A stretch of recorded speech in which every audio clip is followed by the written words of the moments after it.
I believe it is the best passenger rights bill in the world. He's telling us that he's actually creating the best rights. Does Minister Garneau really think that everybody in Canada is a fool?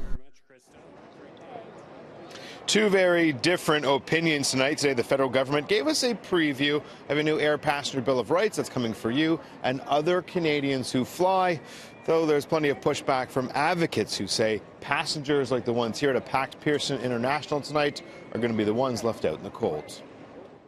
It's been dubbed an air passenger bill of rights. What would you call it? It is an airline bill of rights. It does not serve the public interest. Here's in part what's being proposed. If your flight is delayed for 3 to 6 hours, you'd be entitled to $400 in compensation. 6 to 9 hours, and you're entitled to $700. More than 9 hours, $1,000.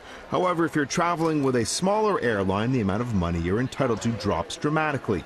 And here's the catch. If your flight is delayed for weather or maintenance issues, the airline doesn't owe you anything.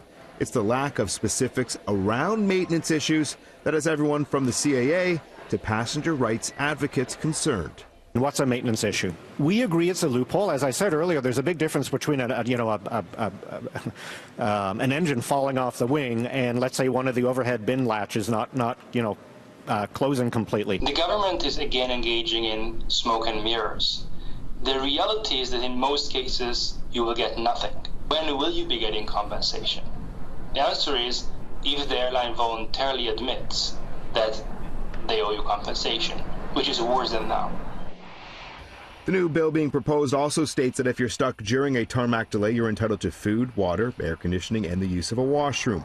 However, the amount of time you can be stuck on the tarmac would be increased to 3 hours before an airline has to let you off a plane.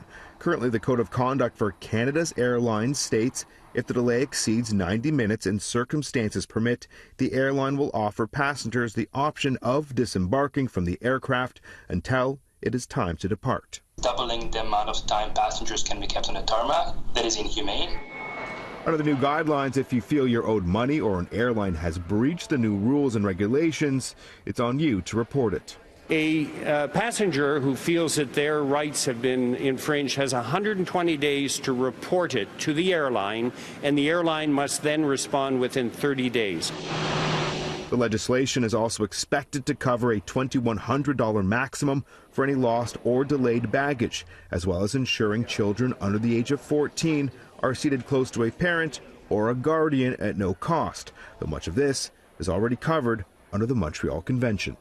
These regulations establish clear and consistent standards of treatment.